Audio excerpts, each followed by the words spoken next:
Guys, I just think you better get ready for this because I think a lot of these guys are this way.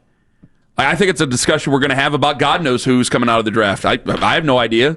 I think we're going to have that discussion. Who are these guys? Well, I mean, where are the can't miss guys anymore? The can't miss guys are absolutely miss guys now. I'll tell you my theory. So I told you my plan. Well, I want to know your theory, but I'll tell you my plan. Go ahead. It's not a popular one. I'm going to get ripped for it. The bridge QB? Yep. Yeah. I say call Sam. I know Kyle doesn't like us. I get that. But I at least got to do my job. I got to do my due diligence. Call for Mac Jones. See whether or not here in Cleveland. And I know you guys sit there and rip him, and it's like, well, yeah, he sucked in New England. Okay, I know he sucked in New England. It also had Matt Patricia, the Buckeyes defensive coordinator, running his offense. Well, he's got Kyle Shanahan. Yeah, so did Trey Lance. Trey Lance is terrible. I'd rather have Mac Jones way before I'd rather give a chance to Trey Lance. Go ahead, give me Mac Jones, and then I'll draft a guy, and then I don't have to start him right off the rip. I'll draft him. I don't have to have the number 1 overall choice. I'll draft a guy. I don't have to start him right off the rip. And then I'll have a veteran quarterback out there who knows how to get rid of the ball quickly. That's what I'll do. That's where I'll go. And I'll probably go, by the way, who's the offensive coordinator? Which Kubiak is it?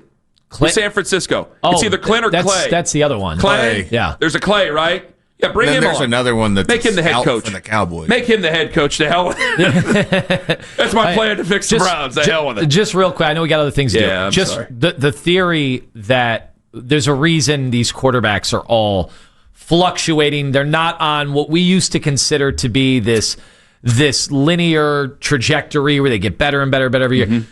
I just think offensive lines can't protect these guys. They are terrible. They are terrible.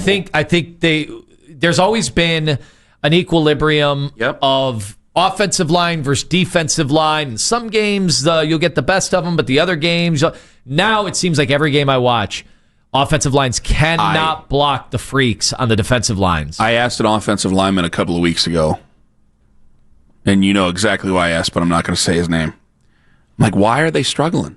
All across the league. Yeah. Like I go, how'd you get a hold of Jed? I said, somebody, it wasn't him. Somebody you could take in the second round out of Nevada and plug him and play him. And away he went. And he's been a Pro Bowler and an all-pro style guard for a long time.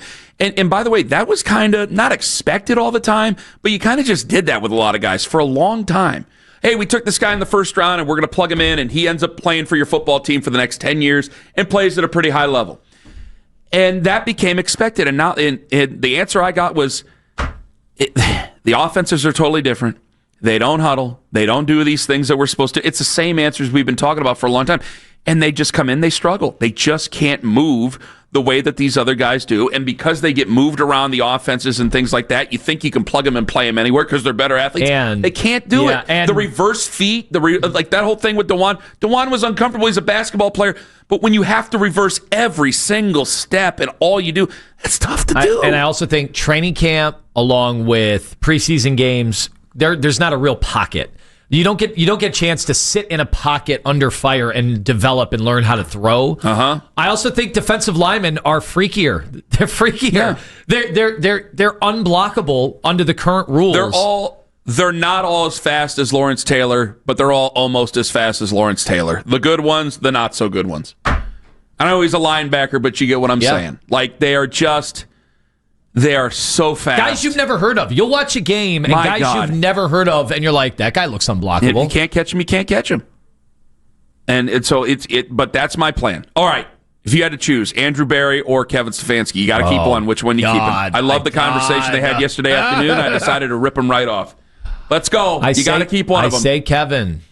I say Andrew. I swear to God. Well, we are in an impasse here, Ken. I swear to God. I know that surprises a lot of people. If I had to make a decision between the two, I like them both. I got to pick one. I pick Andrew. Face? I like them both personally. See him on the YouTube. Gross.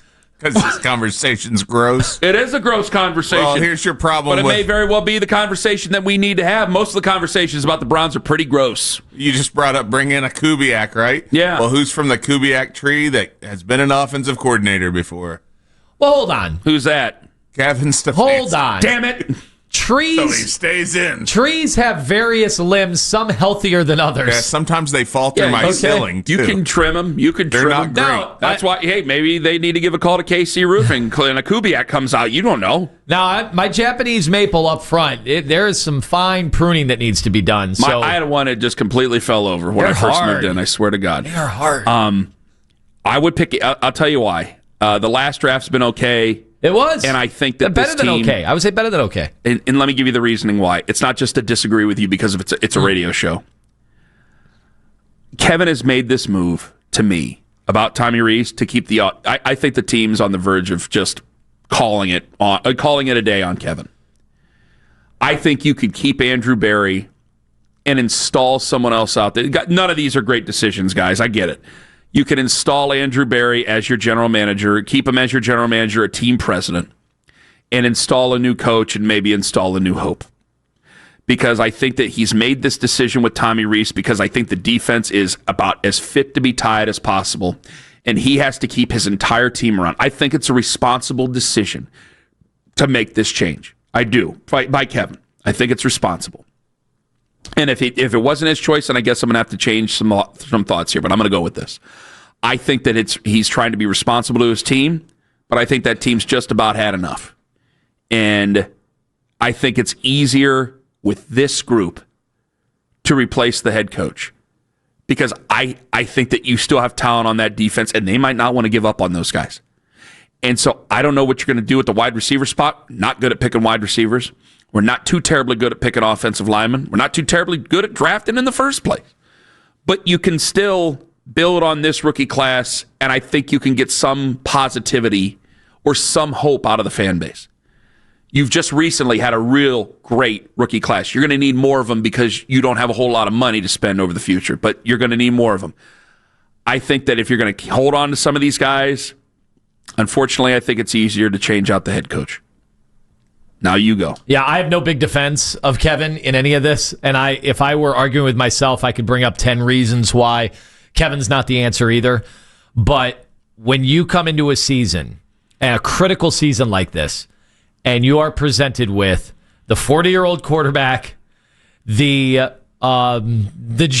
becoming a journeyman in Kenny Pickett. We'll see how many teams he ends up playing for over the next few years. Then you draft the two quarterbacks in the 3rd and 5th round. And, oh, by the way, the 5th round quarterback's a celebrity. I just think you did everything you could to handcuff Kevin. I just think that was a reality. People say, well, no, Kevin wanted the Dylan Gabriel. I've seen reporting on it. I've heard all sorts of different things. So whatever. I'll just say when you figure that in and you botch this turnover of the offensive line the way they are, right? Where you don't have a ton of answers. The answers you had they have their injury risks to the degree that they are. And then this wide receiver room, when you present him with this wide receiver room, I just think you did everything you could to really make it almost impossible to run a good offense. But I still think that you're painting Kevin as the victim. I'm looking for a guy to lead to the future. And I could say, yeah, a lot of coaches who get let go, I look at their past and go, yeah, they were a victim of this, that, and the other. But it doesn't mean that they were the right guy to lead in the future. And I want to see how this works because maybe it saves where they're at, but we're going to find out a lot on Sunday because that team has every reason to give up on their season. And you should go out there and win. And if you don't, you're going to feel a hell of a lot different about a lot of this. You threw it out there by accident, and here they are. We're already picking coaches. Are you annoyed with me for doing that? Is that unfair to Kevin? No, it happens. You can't help it. When Paul DePodesta goes, you can't help but think about the future. So it's all there. People are putting together their shopping list. They want them. There's all sort. Phil says Manning and Gruden draft Archie. Survey says, hello, anybody out there, guys? Manning and Gruden draft Archie. Survey says to the radio show. I mean, Archie just hasn't even been close to good enough for me to think about him. Pretty good last week. Yeah, but he's, and I'm not saying he's not going to be good by the time they're going to be looking, but way too early. I agree with you. Let's go, Brian Flores. Yes? No? Yeah, I'm interested in Brian Flores. I think he's a hell of a leader. The Gruden thing, let me tell you this. If anybody would hire him in the NFL, first off, I don't know if he wants to be in the NFL. I think a lot of college places would, but he's suing the NFL. But if there's any place in the NFL that would bring in John Gruden while he's actively suing the league, it would be the Browns. I don't think the Browns care about upsetting anybody else. No, they never have. They have proven that very, very many times. They do not care about upsetting other teams. So John Gruden, I think, is only a serious candidate here, and that's about it. I would say the Raiders, but no. Robert says Marcus Freeman. There is not I don't think there's a chance in hell. Notre Dame is a much better job. No way. Yeah, I don't think he'd leave. For that. So many names. Cliff Kingsbury, I think I'm just getting trolled on that one. A lot of the Kubiak stuff, they just flurried in. What did I say? You asked me or you asked me what about the defensive guys? I think it's going to be very, very hard. I think that we are dying for offense right now in the NFL. Again, I like Brian Flores. I liked him in Miami. I thought that he got a raw deal. I think the Tua thing has proven him in so many ways that he kind of got a raw deal on that. I think he's a hell of a leader. I think he's a hell of a football coach. I'd be very excited. If they had to make a move and they brought in Brian Flores, I think I'd be very excited. I think you'd get guys like Myles Garrett excited. I think you'd get the defense excited. I think that he holds people accountable. I'd be very, very happy to have a leader of men like Brian Flores in here. I just don't know if they'd do it. I think that he's 44 years old. He's the right age group. But I think that they're going to want to go. A lot of teams just want to go younger and young offensive. He's young defensive. 44 is not old. I think they want to go young offensive. And you're going to have a guy like if the Vikings end up doing something this year at all, maybe that conversation happens again. Like Mike McDonald. Mike McDonald was part of a good defense. He gets a crack of the Seattle Seahawks there. And that first year last year was rough. Now they went out and they fixed a hell of a lot with that offense, and they're looking good now. But there's so many things where when you're a defensive guy now, it just seems like the world is stacked against you to think you're kind of a lunk and you don't know what you're doing as a head coach. It's a shame because we've seen some really good defensive head coaches who know how to lead guys and know how to lead teams as long as they don't micromanage things. Like the one guy brought up, he wanted Deshaun Watson, and you brought up, so did 14 other teams. And those are just the teams that needed a quarterback. If other teams didn't need a quarterback, it would have been different. Yeah, and they picked Tua over him. And by the way, it turns out, they didn't do any better with that. So I don't know if they're going to move on from Kevin. With this move, I don't know if they're going to do it because I think that Jimmy, as guys go to work, I think Jimmy's going to want people he's comfortable with. I think it makes it more likely. Think about this. As of right now, this morning, we've been talking about it for 2.5 hours. I think it makes it more likely that Andrew and Kevin stay with Paul DeBodesta gone. Which I think is the opposite of when this news broke yesterday. I think a lot of people were like, uh-oh, that's it. That's the writing on the wall. And I'm with you. Like, I thought about it, and I really thought long and hard, and I'm like, man, I think this just might mean Andrew Berry gets more power. I think that he wants to go with people he's comfortable with. If you look at what's happened in the history with this football team, he's gone from... I overuse the phrase the lily pad thing, but he's gone and he's wanted to bump people up. Guys who are already in the organization get bumped up. I think if I were going to predict anything, I got nothing that tells me any of this. If I'm going to predict anything, and this is why I didn't just go crazy at the beginning of the show, you stopped me from doing it. Thank you very much, because I think it's going to be met with a lot of criticism.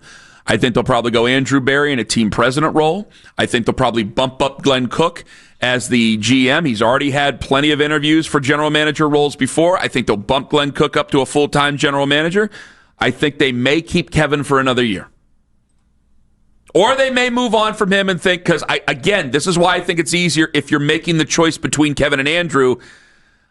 I think by the end of this year, the only thing that gets him gone is if that offense is still bad and that defense is still frustrated and you can't shut up Miles on Friday and he's just letting it roll. And then you if they pull a Bengals Chase Brown scenario where they just throw that offense under the bus. I know it's different because their defense is terrible down in Cincinnati, but go with me on this. If they just pull that type of scenario, then I think there's a possibility. If they don't, if the offense looks better, I don't think that they'll want to make a change. They don't like making changes. They do. As crazy as it is, a lot of things, he's so willy-nilly. He's not. There's been plenty of reasons for him to make a change over the last 6 years with this football team. And they'll look at it and go, we did go to the playoffs twice. maybe we can navigate our way through this. Does it always have to be so horrifically bad when it's not that great? Well, in so many ways, yeah, it's been that way for us. It's a different standard. 216-474-0092. RC in Cleveland, hello. Hey, guys, good morning. Happy Friday to you. Same to you. Go right on ahead. Hey, I'm going to go back with a little nostalgia, man. I'm going to be the first one to put it out there. All right. Consider Bill Belichick and or Ozzie Newsome. I always thought Ozzie Newsome was a great football mind. That's kind of what you're talking about, Ken. Someone that know the game, similar to John Dorsey. So if not Bill Belichick, I definitely would love to see Ozzie Newsome to come in and get the right to shit when it comes to talent and change the culture, because he was always about that. I think are you talking are you talking somebody like Ozzie, or are you talking Ozzie himself, Ozzie? Ozzie himself. I think he's just done. I know he's got some emeritus role now with Baltimore, and I think that he's enjoying himself where he no longer has that obscene amount of pressure that he's had on before. He's a Hall of Fame player. He's been a tremendous front office guy, and I think I guess he enjoys that. So what about Bill? Bill who? Bill Belichick. Absolutely not. No. I'm sorry, RC. I'm not going to say names at you. That's funny. Absolutely not. No. I'm gonna hang up and listen. Thank you for the call. Yeah. Let me explain. Can I explain myself real quick? What he did. I just said about Mac Jones an hour ago, and I know that seems pretty stupid to a lot of people because guys don't like me. What he did to torpedo his own young quarterback is unforgivable to me. No, we're going to have to go with another young quarterback. When you put your defensive buddies in charge of your offense, that's some of the most asinine, I'm the one who rules the roost thing I've ever seen. Absolutely not. He's a legend. He's brilliant. That was as dumb as it gets. He doubled down on stupidity. Well, now that he's at North Carolina, I'm not dealing with that here. No. I already got enough things that battle common sense that I have to deal with. I'm not doing another thing. To have to wrap my mind around defensive coordinators as our offensive coordinator for another young quarterback? Absolutely not. I'll slam my face in a car door. Go ahead. You were going to say something. Was he advocating for Ozzie Newsome as the GM? Yes. At 69 years old? It's so funny. Like, we are kind of tolerant. Bill Polian was over. Yeah, but most of them are within, the range of 40 to 52. Like, I just looked. You don't see a lot of older GMs at all in this league. Again, and as people are going to work, and I know we got Nathan coming in, if you're just walking in, I'll say this. The whole thing that sums up Deep at Esta with me, why it hasn't been good, is I hate to do the baseball versus football thing. Baseball is a game. If you take care of yourself, you take care of what your job is, you should be pretty good. Football, it's all relationships, man. I mean, you got to be a good football player. If you can't get from point A to point B, I can't use you. I get that. But you've had so many guys that you've had fast guys. You've had strong guys. You've had talented athletes. You've communicated like garbage over these 9 years.